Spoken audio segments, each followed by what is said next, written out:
درنو دوستانو سلامونه می ومنئ. هیله ده ټول جوړ او روغ یاست.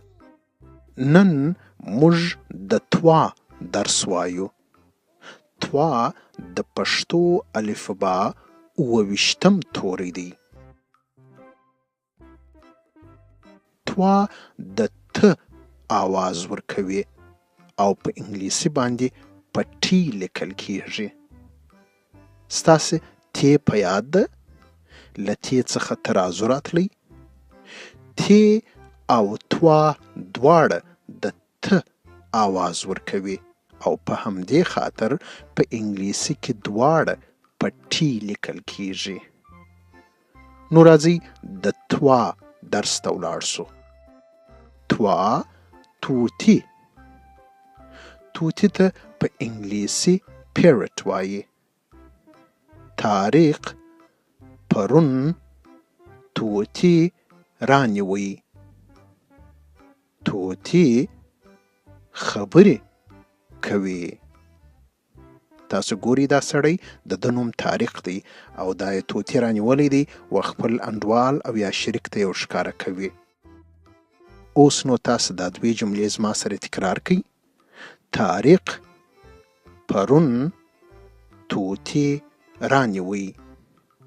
توتی خبرې کوي. تاسو ګوري په تاریخ او توتی کې توا راغلې ده.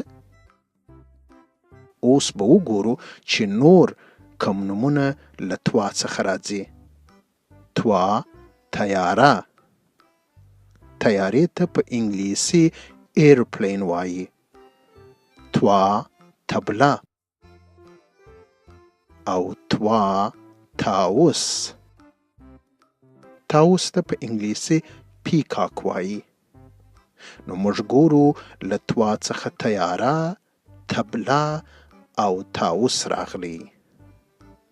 اوس به وګورو چې که توا د یوه لغت یا نامه په مابینځ او یا آخر کې راسي نو څنګه ایسي.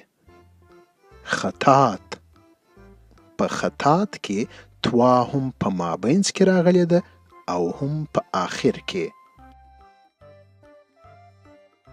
دا درس به تاسو په خپلو کتابچو کې ولیکئ او خپل مور پلار ته به یې ورښکاره کړئ. توا توتی. تاریخ پرون توتی رانیوی. توتی خبرې کوي. تر بیا مو پر خدای سپارم. په مخه مو شه.